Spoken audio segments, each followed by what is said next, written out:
ओम नमः शिवाय। दोस्तों आपका हमारे चैनल पर स्वागत है।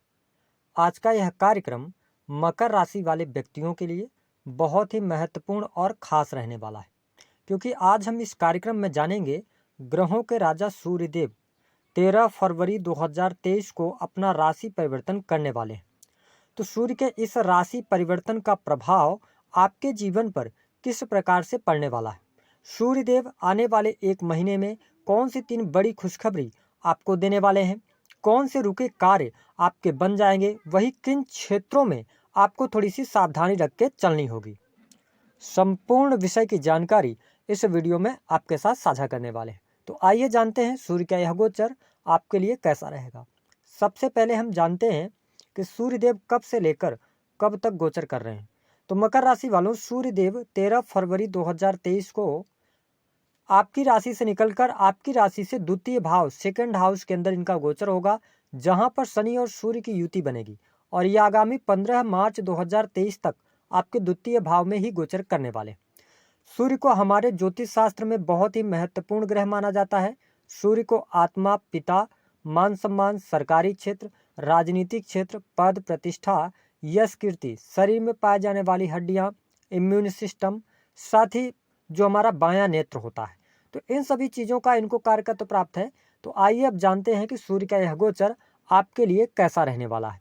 देखिए, यह जो राशिफल है यह आपके जन्म की राशि चंद्र राशि पर आधारित है, तो आप इसे चंद्र राशि के आधार पर ही देखें। मकर राशि के लिए सूर्य का यह गोचर काफ़ी हद तक बहुत ही बेहतरीन साबित होने वाला है। क्यों? क्योंकि शनि और सूर्य की युति आपके द्वितीय भाव में बनने की वजह से आपके लिए यहाँ पर कुछ चीज़ों में बहुत अच्छे लाभ मिलेंगे। साथ ही सूर्य देव आपके 8वें भाव के स्वामी होकर द्वितीय भाव में गोचर करने वाले हैं, जिसके परिणाम स्वरूप मकर राशि वालों के लिए इस महीने अगर हम देखें तो 13 फरवरी से 15 मार्च के मध्य धन की स्थिति बहुत अच्छी रहने वाली है। यह गोचर आपके जीवन में धन को लेकर बड़े परिवर्तन आने वाला है। साथ ही धन लाभ के योग बनेंगे। पहले के समय में यदि आपने कहीं पर इन्वेस्टमेंट किया हुआ था, उस इन्वेस्टमेंट से आपको बहुत अच्छा लाभ यहाँ पर देखने को मिलने वाला है।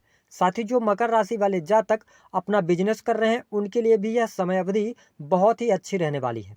काम कारोबार के लिहाज से सूर्य का यह गोचर आपको लाभ प्रदान करने का कार्य कर सकता है। लेकिन जो मकर राशि वाले जातक वाणी कंसल्टेंसी से जुड़े कार्य करते हैं, सूर्य और शनि की युति द्वितीय भाव में होने की वजह से अपने वाणी पर आपको नियंत्रण रखने की आवश्यकता रहने वाली है। वैसे भी जो मकर राशि वाले होते हैं वे स्ट्रेट फॉरवर्ड होते हैं, जो भी बात आपको कहनी होती है आप स्पष्ट तौर पे कहते हैं। ऐसी स्थिति में आपके वाणी भाव में सूर्य और शनि दोनों की युति होना वाणी की वजह से बनते हुए कार्य भी आपके बिगड़ सकते हैं। साथ ही दूसरा भाव आपके कुटुंब का होता है, तो यहाँ पर सूर्य के इस गोचर अवधि के दौरान आपको अपने जो आपके कुटुंबी जन हैं, परिवार में थोड़ा सा ध्यान रखकर चलना होगा, क्योंकि यहाँ पर आपसी मतभेद या किसी न किसी बात को लेकर लड़ाई झगड़े की स्थिति उत्पन्न हो सकती है। इसलिए मकर राशि वालों, आपको इस महीने अपने वाणी पर बहुत ज़्यादा ध्यान देना होगा। साथ ही हम आपको बता दें कि यहाँ पर पारिवारिक जीवन के अंदर भाई बहनों के साथ में आपको सहयोग अवश्य प्राप्त होगा,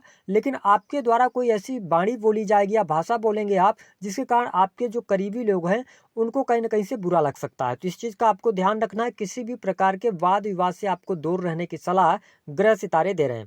हालांकि यदि हम बात करें तो यहाँ पर स्वास्थ्य के लिहाज से यह जो गोचर रहेगा यह आपके लिए सामान्य फलदायक रहने वाला है, क्योंकि वाणी भाव में सूर्यदेव का गोचर आप आली चीज़ों की तरफ ज़्यादा अट्रैक्ट होंगे या राजसी स्वभाव आपके अंदर आ जाएगा इस एक महीने के लिए। मतलब अच्छा खाना, तेली पदार्थ बने हुए जो होते हैं तो उनको खाने से तो ध्यान रखें कि आप अपने खान पान पर नियंत्रण रखें, है ना। अन्यथा आपको कहीं ना कहीं से पेट से संबंधित कोई ना कोई समस्या हो सकती है, जिसके कारण आपका स्वास्थ्य खराब हो सकता है। तो आली चीज़ों को खाने से बचें।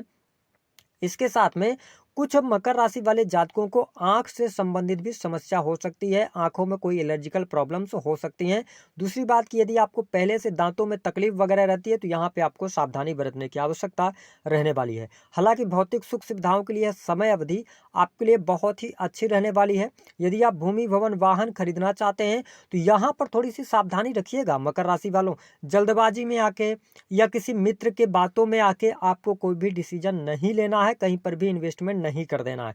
साथ ही अगर देखा जाए तो यहाँ पर जीवन साथी के साथ में आपके संबंध अच्छे रहने वाले हैं। जीवन साथी का पूर्ण रूप से आपको सहयोग प्राप्त होता हुआ नजर आने वाला है। लेकिन सूर्यदेव अष्टम भाव के स्वामी होकर और दूसरे भाव में आए, जिसके परिणाम स्वरूप जीवन साथी के स्वास्थ्य को लेकर आपको चिंताएं बनी रह सकती हैं। हालांकि अगर देखा जाए तो हमने आपको बताया कि नौकरी कर रहे हैं तो नौकरी के लिहाज से अच्छा है, करियर वाइज बहुत अच्छा है। आप जितने भी प्रयास कर रहे हैं उन प्रयासों में आपको सफलता प्राप्त होगी। नई नौकरी आप प्राप्त करना चाह रहे हैं, इस समय अवधि के दौरान आपको ज्यादा प्रयास करना चाहिए, आपको लाभ मिल जाएगा। प्रमोशन रुकी हुई है, प्रमोशन के बहुत अच्छे योग बन रहे हैं। तो हम ये कह सकते हैं कि जो हमारे मकर राशि वाले हैं उनके लिए करियर वाइज यह गोल्डन पीरियड साबित हो सकता है, चाहे वह नौकरी हो, चाहे वह आपका बिजनेस हो, चाहे वह धन की स्थिति हो। तो ये तीनों स्थितियों में आपको बहुत अच्छे लाभ देखने को मिलने वाले हैं। सिर्फ शर्त एक रहेगी कि आपको अपने वाणी पर नियंत्रण रखना है। साथ ही प्रेम के मामलों के लिए भी यह समय अब आपको अनुकूलता देने वाला है। प्रेम संबंधों में मधुरता देखने को मिलेगी। यदि आप प्रेम विवाह करना चाहते हैं तो उस तरफ भी आगे बढ़ सकते हैं, उसमें आपको शुभता मिलने वाली है। जो हमारे विद्यार्थी हैं उनके लिए भी पढ़ाई लिखाई के लिए जो गोचर रहेगा यह शानदार साबित होगा, उच्च शिक्षा के लिए बहुत बढ़िया रहेगा। लेकिन जो जातक शेयर सट्टा लॉटरी आदि में पैसा लगाते हैं उनको इस समय अवधि के दौरान ज्यादा सावधान रहना होगा, अन्यथा आपको भारी नुकसान हो सकता है शेयर सट्टे लॉटरी से।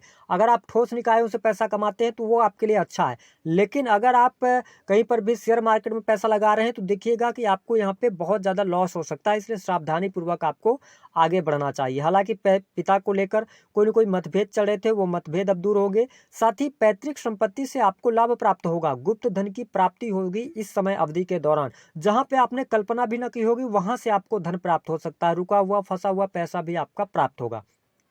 तो हम ये कह सकते हैं कि सूर्य का यह गोचर आपके लिए लाभकारी रहेगा। नौकरी के लिए, बिजनेस के लिए, साथ ही विदेशी भूमि से जुड़े जातकों के लिए भी अच्छे परिणाम प्राप्त होंगे। तो ये बड़ी खुशखबरी रहेंगी। लेकिन सावधानी थोड़ा सा वाहन चलाते समय स्वास्थ्य का और अपने वाणी पर जरूर रखें, जीवन साथी के स्वास्थ्य का ध्यान दें। बस इतना कर लें, आपको लाभ प्राप्त हो जाएगा। किसी भी शनि मंदिर में जाकर आप शनिदेव जी को नीले रंग के जो पुष्प होते हैं उनको आप चढ़ा सकते हैं। दूसरी बात कि हनुमान चालीसा का पाठ करते रहें, क्योंकि आपके ऊपर शनि की 7.5 का अंतिम चरण भी चल रहा है। साथ ही गुड़ का दान करना भी आपके लिए फायदेमंद रहने वाला है। तो दी गई जानकारी पसंद आई है तो वीडियो को लाइक